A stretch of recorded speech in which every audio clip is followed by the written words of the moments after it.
Meus amigos, agora nós vamos falar sobre assuntos internacionais, porque nesta terça-feira o grupo libanês Hezbollah atacou com drones uma base militar israelense localizada ao norte do país, durante visita diplomática do secretário de Estado dos Estados Unidos, Antony Blinken, a Tel Aviv.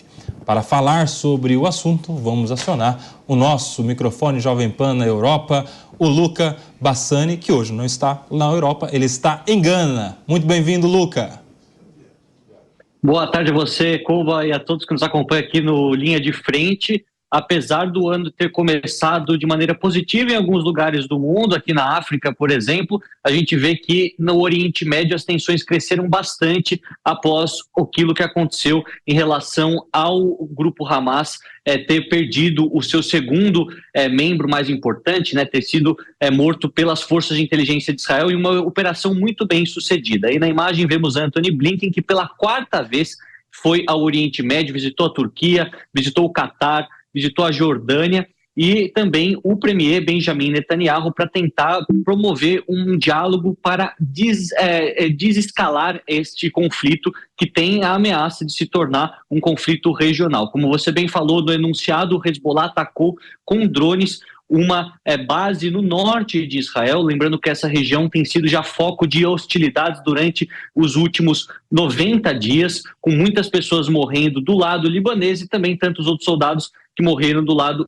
israelense. Inclusive, muitas pessoas que vivem nessa região, em vilarejos israelenses no norte do país, foram evacuadas pelo risco que esses ataques com drones podem representar a segurança delas e também o medo que Israel tem de uma suposta invasão terrestre do Hezbollah, já que alguns indícios provam que isso poderia acontecer. No que diz respeito ao grupo que é financiado pelo Irã, nós temos a possibilidade do conflito se tornar cada vez mais regionalizado, quando a gente vê que o número 2 do Hamas morreu na capital Beirute, e o chefe do grupo, Nasrallah, ele pediu para que todas as forças se reagrupassem e prometeu vingança ao sangue derramado pelos palestinos e por tudo aquilo que tem acontecido. Então, uma questão extremamente complexa. Na semana passada, aquele atentado no Irã, na cidade de Kerman, que vitimou mais de 80 pessoas, também ajudou a transformar esse cenário em cada vez algo mais explosivo. Até peço desculpas pelo trocadilho infame, mas realmente é uma situação que coloca o mundo em estado de extrema tensão, e também há indícios, segundo o que foi dito hoje pela Coreia do Sul, que a Coreia do Norte estaria fornecendo armamentos que estão nas mãos do Hamas. Não sabemos se isso é de fato algo que foi comprovado, mas a gente vê que há novamente dois grupos bastante claros formados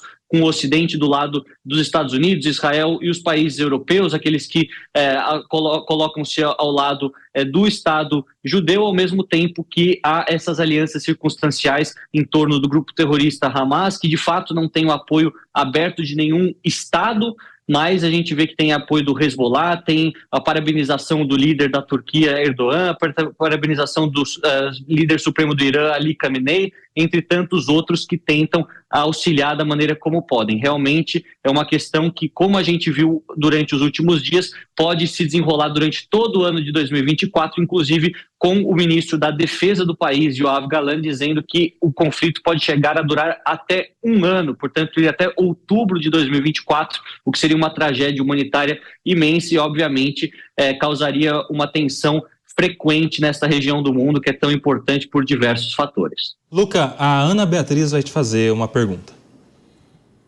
Oi, Luca, boa tarde. Luca, a minha pergunta, na verdade, diz respeito sobre os reféns que ainda estão em Gaza.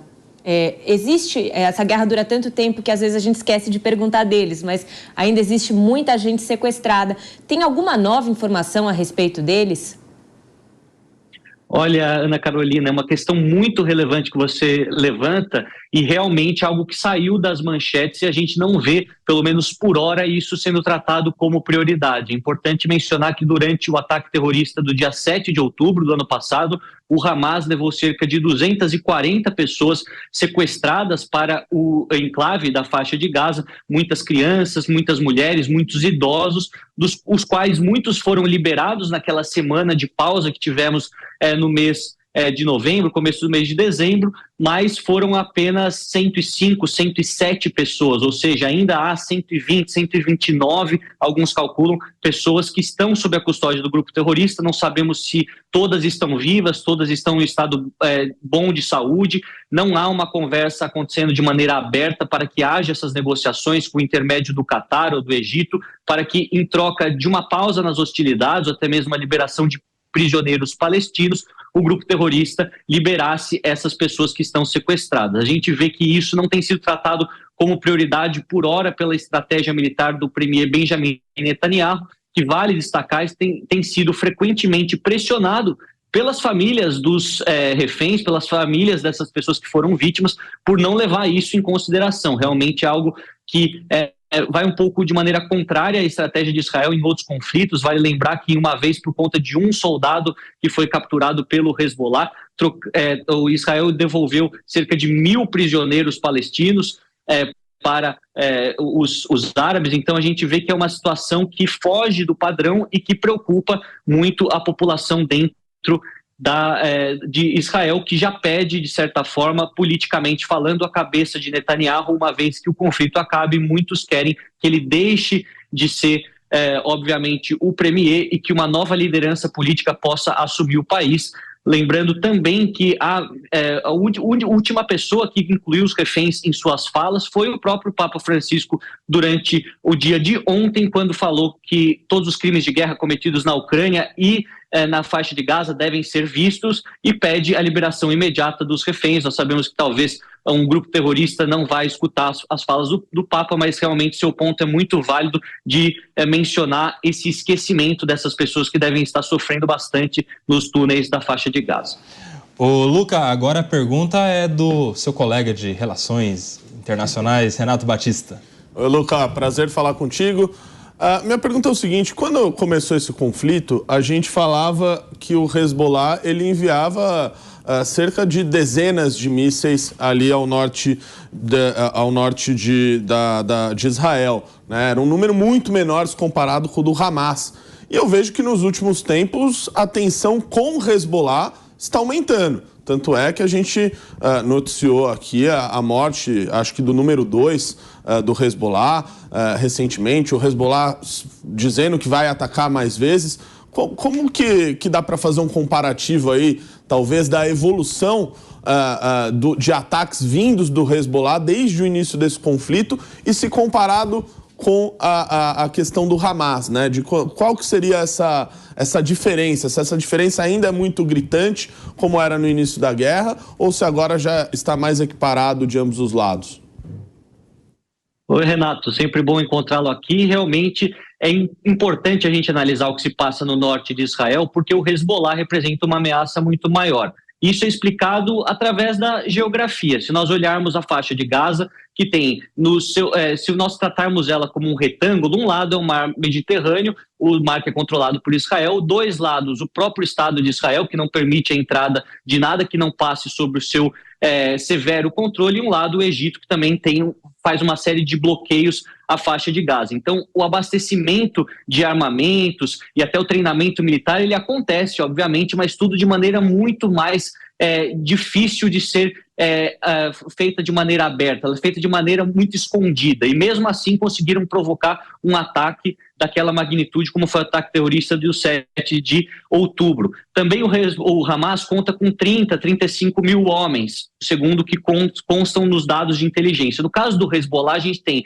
eles atuando em uma vasta região no sul do Líbano, um país que tem fronteira com a Síria, que tem aeroporto e que tem o apoio aberto do Irã, tanto no seu financiamento militar quanto no seu treinamento dos soldados, além de ser um contingente militar na faixa de 100 mil homens. Então a gente estaria falando de 3 vezes o potencial que tem o Hamas, e Israel sabe disso. Inclusive em 2006, quando nós tivemos a guerra do Líbano, assim chamado pelos israelenses, que houve uma quebra das fronteiras, propriamente dito, com soldados, com tanques, aquele momento teve um impasse, ou seja, Israel nem conseguiu, de certa forma, acabar com o poder do Hezbollah no sul do Líbano, muito pelo contrário, isso fortaleceu o grupo que se tornou politicamente mais ativo durante a outra década, e nem o Hezbollah conseguiu, obviamente, acabar com Israel ou recuperar as colinas de Golã ou qualquer outra questão territorial que também é tratada pelas Nações Unidas. A preocupação é o poder de fogo do Hezbollah em comparação com o Hamas, e também o fato de termos 2 conflitos acontecendo ao mesmo tempo. Israel tem um arsenal muito poderoso, tem uma inteligência poderosa, recebe dinheiro dos Estados Unidos e tem também a sua inteligência trabalhando com os britânicos, com os americanos, então são ainda superiores, mas não seria um cenário favorável. E também, se nós observarmos quem financia o Hezbollah, quem está próximo do Hezbollah, que é o Irã. Está também próximo do Hamas, mas não tanto. E por que eu digo isso? Pela questão religiosa. O Hamas é um grupo fundamentalista, terrorista sunita, enquanto o Hezbollah é um grupo fundamentalista xiita, exatamente como os ayatolás xiitas do Irã, que veem o Hezbollah como o seu principal aliado no Oriente Médio, e isso há muito tempo, isso desde a década de 80, do final da década de 80 até os dias de hoje. Então, a gente estaria falando de um conflito direto entre Israel e Irã. Até alguns falam que a guerra de procuração entre Irã e Israel teve a sua primeira versão com essa guerra do Líbano e não uma continuação da guerra entre árabes e israelenses, como a gente tem desde a fundação do Estado de Israel, 1947 e 1948. Então, é mais ou menos essa questão que Antony Blinken tenta evitar, mas nós sabemos que a própria posição dos Estados Unidos está muito fragilizada em relação aos estados do Oriente Médio e não tem conseguido ter a mesma influência como tinha antes, infelizmente, em nome da paz, falando de maneira mais direta, para que isso pudesse ser reduzido e, obviamente, nós tivéssemos uma perspectiva diplomática da construção da paz, algo que é praticamente impossível neste momento.